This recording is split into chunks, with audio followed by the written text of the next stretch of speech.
Yung effort na hinihingi mo na hindi kayang ibigay sa'yo, pero kusa niyang ibinibigay sa kabit. Kasi sa'yo, kailangan mo pang magmakaawa para sa oras, para sa update, para sa lambing, para sa simpleng paglabas, para maramdaman mong asawa ka pa rin niya.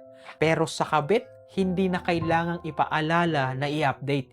Siya mismo ang nagme-message, siya mismo ang gumagawa ng paraan, siya mismo ang naglalaan ng oras, siya mismo ang nagiging sweet.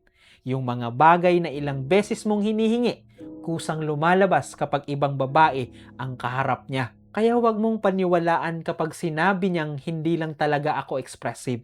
Expressive siya, hindi lang sa'yo. Huwag mong paniwalaan kapag sinabihan niyang pagod lang ako. Kasi kung kaya niyang magpuyat para kausapin ang kabit niya, hindi pagod ang problema.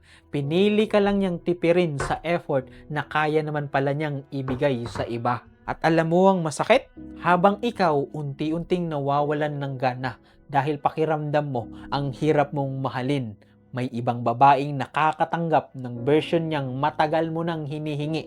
Hindi dahil mas deserving siya, kundi dahil asawa mo ang pumiling iparamdam sa'yo na sobra ang hinihingi mo. Kasi habang kusa niyang ibinibigay sa iba ang effort na ipinagkait niya sa'yo. Kaya please, tigilan mong sisihin ang sarili mo. Hindi ka demanding. Kasi hindi rin imposible ang hinihingi mo. Kasi patunay po ang kabit na kaya niyang mag-effort. Ang masakit lang, kailangan pang ibang babae bago niya kusang gawin ang mga bagay na matagal mo nang hinihingi bilang asawa.